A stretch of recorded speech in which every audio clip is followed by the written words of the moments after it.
মোর্চারা মহিলা নেত্রীরা ঝাঁটা দিয়ে গঙ্গা জল দিয়ে এই হাওড়া থানাকে পবিত্র করার চেষ্টা করছেন। আমরা দেখতে পাচ্ছি যে পুরো রাজ্য জুড়ে মহিলা মোর্চা আজকে রাস্তায় নেমেছে।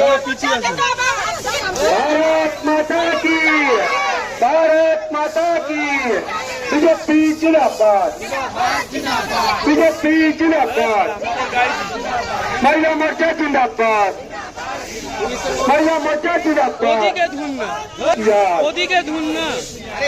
নারীরা আমরা প্রত্যেকটা মানুষ চলছি এই ভয়াবহ পরিস্থিতি কি, তা হলো একমাত্র যে ডাক্তার হোক, উকিল হোক, আপনার আমার বাড়ির কাজের মহিলা হোক, রাস্তাঘাটে পথে ঘাটে কোনো কাজ কর্মরতা মহিলা হোক, বা আমরা যে যেখানে কাজ করি সেরকম কোনো মহিলা হোক, যেই হোক না কেন, যেসব থানা আছে থানায় পুলিশ আছে, কিন্তু এই পুলিশ কোনো কাজ করছে না।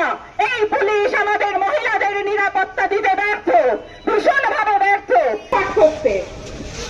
এই প্রমাণ লোপাটকারী পুলিশ, এই ধর্ষণকারীদের সাহায্যকারী পুলিশকে আমরা প্রতি পদে পদে ধিক্কার জানাই। যে পুলিশ আছে কিন্তু মহিলাদের বাড়ি ফেরে, রাস্তায় রাজবিরেতে কাজ করে, কর্মক্ষেত্র থেকে বাড়ি ফেরে, তাহলে আপনার বুক কাঁপবে, আমাদের সকলের বুক কাঁপবে। কেন না আজকে আমাদের মনে হবে, কিন্তু আমরা এই যে পশ্চিমবঙ্গে দাঁড়িয়ে আছি, কেন আমাদের এটা মনে হবে? যেখানে আমাদের মুখ্যমন্ত্রী মহিলা, সেখানে আমরা কি মহিলাদের জন্য একটু বেশি নিরাপত্তা আমরা আশা করতে পারি না?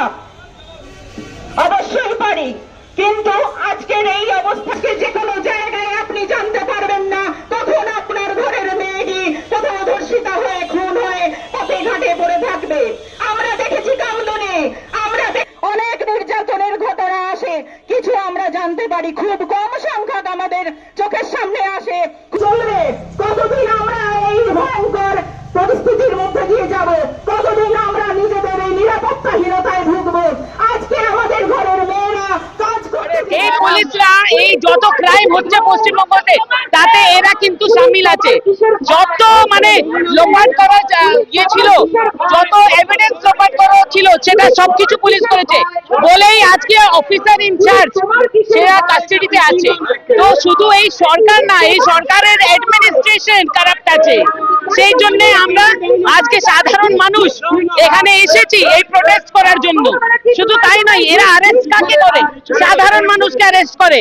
যখন নবান্নতে সাধারণ মানুষ যায় তাদের উপরে লাঠি বোমা এগুলো চলায়, তাহলে সাধারণ মানুষের উপরে এইসব করতে পারে পুলিশ, কিন্তু যারা ধর্ষক আছে তাদেরকে ধরতে পারে না, তাদেরকে তো বাঁচানোর চেষ্টা হয়। সেই জন্য তো আমরা এখানে আজকে প্রশ্ন করতে এসেছি যে পুলিশ, এই ধর্ষকরা তোমাদের কি হয় আর কে হয়? একটা অফিসার ইনচার্জ যখন জেলে আছে, আপনারা বুঝতে পারছেন যে মানুষ কিসের উপরে বিশ্বাস করবে? মানে প্রশাসন, অ্যাডমিনিস্ট্রেশন, গভর্নমেন্ট, তারা সবাই কারাপশনে লিপ্ত আছে। আর এখন তো কারাপশন না, আমরা তো দেখছি তারা কিন্তু ধর্ষণেও লিপ্ত আছে। They are all same in crime. They have participated, not only the police, the government, their administration, the principal along with the officer in charge.